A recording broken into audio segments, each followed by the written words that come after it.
resolution. Both cases, Blueprint Matt Morgan right there on the verge of victory. We know that Matt Morgan can beat Jeff Hardy if given that opportunity. We've seen it a couple of times. Yes. But boy, what a situation Matt Morgan finds himself in. He steps up to the plate for Mr. Anderson after Anderson is cracked over the head with that steel chair by Jeff Hardy. It ends up costing Matt Morgan his position with Immortal. Well, exactly, Mike. As you know, we hit on that at the top of the show, and it's great to reinforce that for our viewers, because that is what this is about. But right now, it's go time, man. Morgan and Anderson.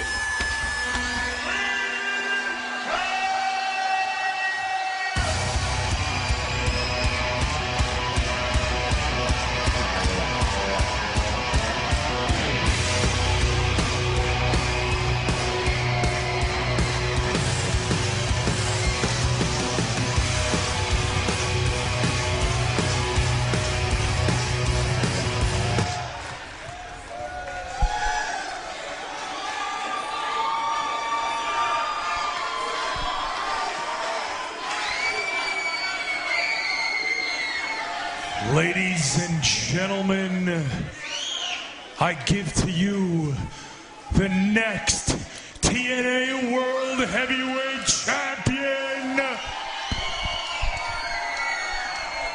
I give to you Mr. Anderson.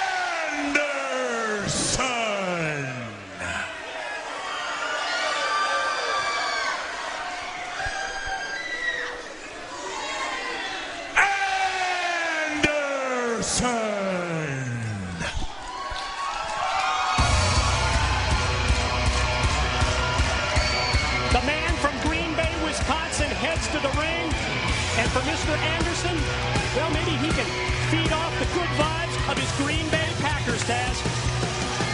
Green Bay Packers advanced. That's not the only team who wears green that advanced in the NFL. That's another story. Oh, you're right. Seattle Seahawks. They won yesterday. More like a magic glow green. Come on now. Anyways. Excuse me. Well, right now, which one of these men? I mean, that's what we've been asking. We've been talking about, who will go on to face Jeff Hardy for the TNA World Championship? Will it be that man, Anderson? Will it be that man, Morgan? Ladies and gentlemen, to set the stage for our main event tonight at Genesis, this #1 contenders match, we send it to the ring and Jeremy Borash.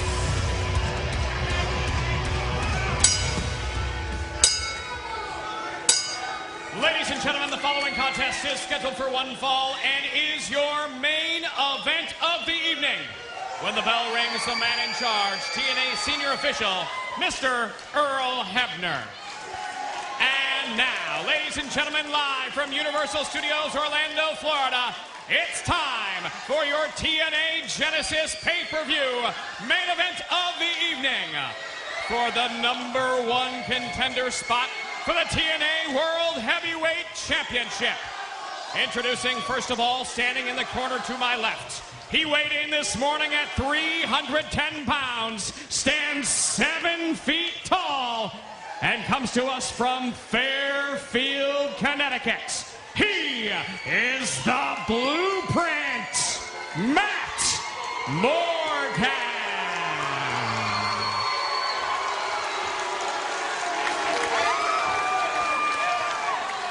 And now, introducing, standing in the corner to my right. He weighed in this morning at 242 pounds and comes to us from Green Bay, Wisconsin. He is Mr. Anderson.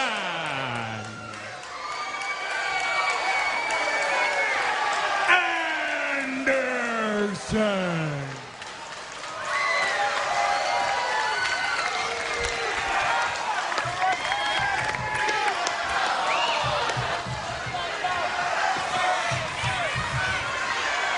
Senior official here in TNA, Earl Hebner, assigned to this ultra-important #1 contenders match, our main event tonight at Genesis, as we find out who is going to step up and get that next shot at the TNA World Heavyweight Champion, the Antichrist of professional wrestling, Jeff Hardy. I posed the question at the tippy top of Genesis earlier tonight, and I'll say it again.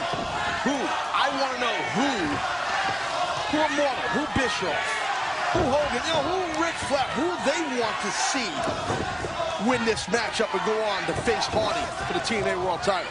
I'm just curious about that. Well, we know that Matt Morgan, on a couple of occasions, we talked about earlier, has had wins over Jeff Hardy and ended up in controversial fashion not becoming the TNA World Heavyweight Champion. That's got to play into the mind of Jeff Hardy and Immortal, doesn't it? I definitely would think so. Right now, it was a simple shoulder block, but effective by a Redwood-like, the Mammoth one himself, the Blueprint, Matt Morgan. Just a gigantic individual. Tremendous athlete also for a guy who's damn near 7 foot tall, you know what I'm saying? But you're right, very accomplished basketball player. Yep, great athlete, great feet, good quickness for such a big guy. And in terms of mental preparation, different athletes, different ways. We heard Matt Morgan state recently on Impact that he has a picture of the TNA World Heavyweight Championship belt that is right on the nightstand next to his bed.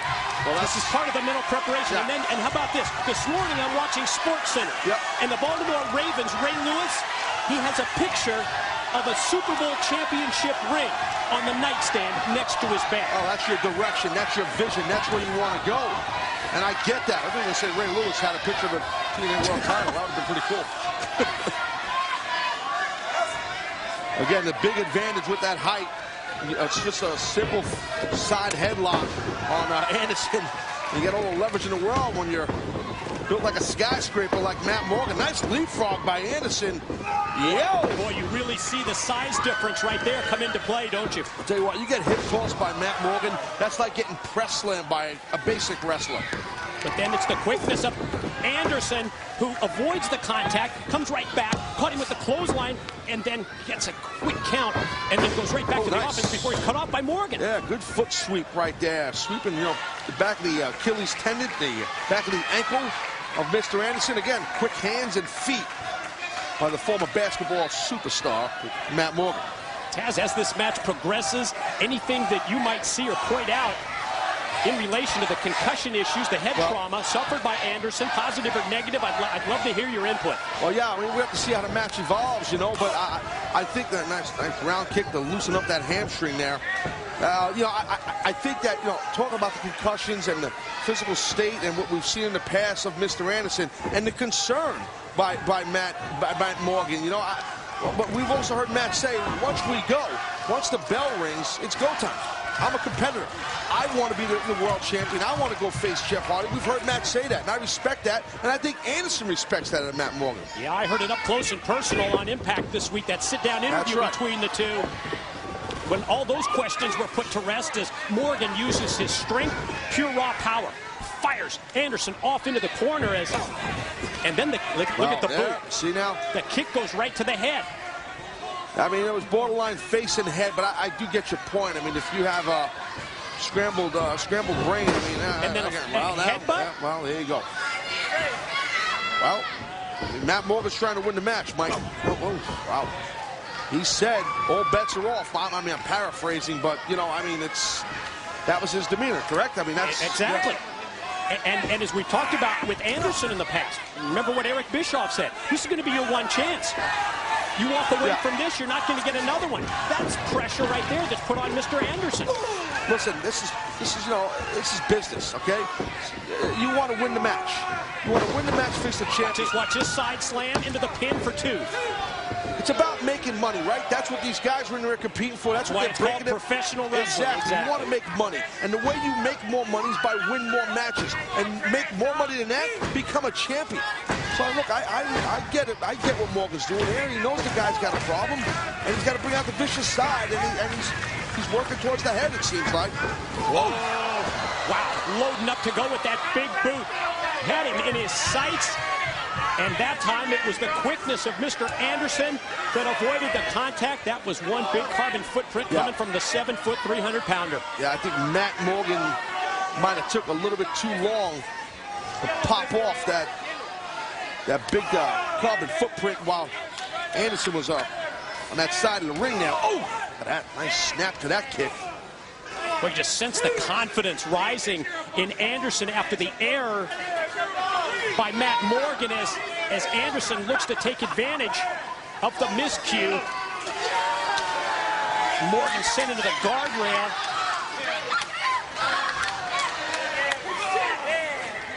Well, you know, we've heard Anderson constantly refer to himself as an a-hole, and it's like some of his fans might have that covered also. Look at the power right there. Got momentum coming off the apron, but that momentum is quashed and squashed immediately as Morgan takes Anderson and puts him back first right into the steel post.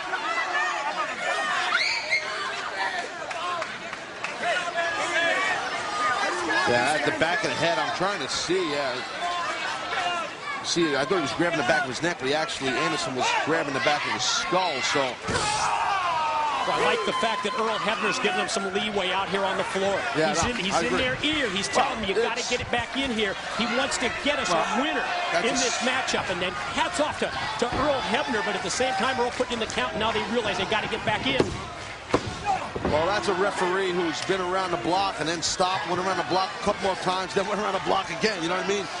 And that was only around 1960. Then the 70s came. But anyway, the point is, Earl understands that. He's giving these guys leeway, to your point, because how vital this match is and what's at stake in this match.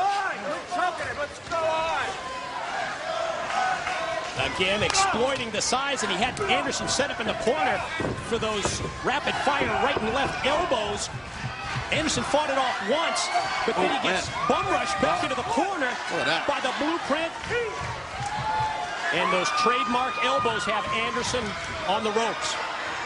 Again, I mean, look, we've talked about earlier, I mean, about Immortal, about Bishop. I wonder what he's thinking about this right here, and what Immortal's thinking about this. You gotta be loving to see these two guys tearing into each other like this. I mean, Eric Bischoff made the guarantee, and he came through with it, that all the titles would come to Immortal. Now, I would assume they have all the power. Anderson on top for two with those big, long legs of the Blueprint Matt Morgan. That's a target, and you saw